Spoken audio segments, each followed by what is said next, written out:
Mapagpalang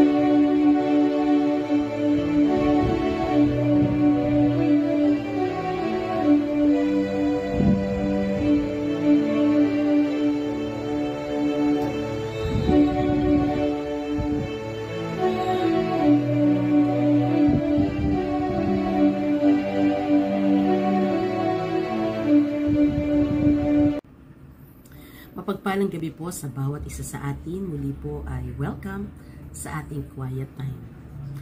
Sa ating pong pagbubulay-bulay ay nais ko pong basahin sa inyo ang Juan 7 verse 37. Sa kahuli-hulihan at pinakatanging araw ng pista, tumayo si Jesus at nagsalita ng malakas, "Kayong mga nauuhaw ay lumapit sa akin at uminom." Isa sa mga hindi po natin maiiwasan ay ang mauhaw. Maaring kaya nating tiisin ng gutom, subalit ang uhaw ay napakahirap sapagkat ang ating katawan ay nangangailangan ng water na upang tayo ay hindi manghina, sapagkat pag tayo ay kinulangan ng water, maaari tayong himatayin. Kaya yung pagka tayo na uhaw, naghahanap agad tayo ng tubig, naghahanap agad tayo ng maiinom. Sa Biblia po ay may dalawang kahulugan ang thirst. Kung titingnan natin ay pagkauhaw na literal na kailangan natin sa ating physical na katawan. Kaya hindi naman yung isang pagkauhaw ay ang spiritual thirst na kailangan ng ating espiritu, ng ating kaluluwa, ng ating pananampalataya. Ito ay pagkauhaw sa ating relasyon sa ating Panginoon, pagkauhaw sa presensya ng ating Panginoon. Kaya't ano ang paanyaya ng ating Panginoong Hesus? Kayong mga nauuhaw ay lumapit sa akin. Siyempre, maaaring sa mga makakarinig, ba't ako lalapit dyan? Di man ako nauuhaw. Subalit, ang hindi natin alam, o maaaring yung mga tao na nasa panahon ng ating Panginoong Hesus, ay hindi nila lahat pinansin ito. Sapagkat kung sa oras na yon, sa panahon na yon na nagsalita ang ating Panginoon at hindi sila nauuhaw, ay hindi sila lalapit. Subalit ano ang magandang balita?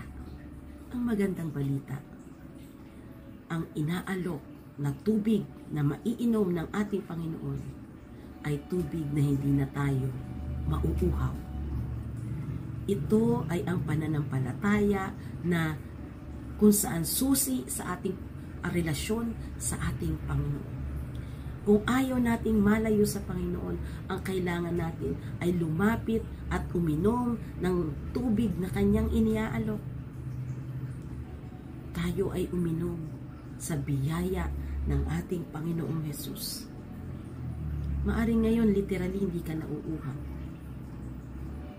Subalit, kumusta ang iyong pananampalataya? Kumusta ang iyong kaluluwa?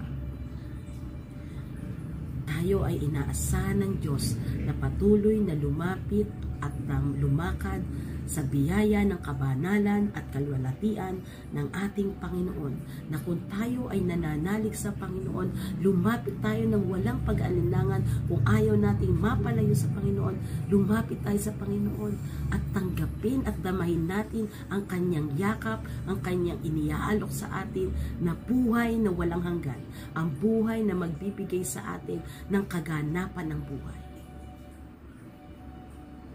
Kaya mga kapatid, muli, search our hearts. Kamusta ang ating mga puso? Kamusta ang ating pananampalataya? Kamusta ang ating buhay? Kamusta ang ating kaluluwa? Baka uhaw sa biyaya ng kapangyarihan ng ating Panginoon.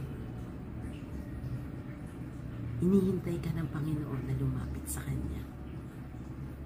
Sa oras na ito, sumisigaw ang ating Panginoon. Sumisigaw ang ating Panginoon sa iyong puso at sinasabi, ikaw na nauuhaw, lumapit. Ikaw na nauuhaw ay lumapit sa ating Panginoon at inumin, tanggapin natin yung Kanyang iniaalok.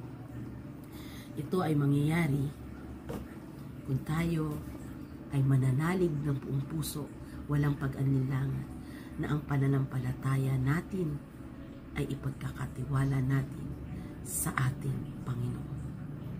Kung ang hangad mo sa oras na ito ay matibay na relasyon sa ating Panginoon, lumapit tayo.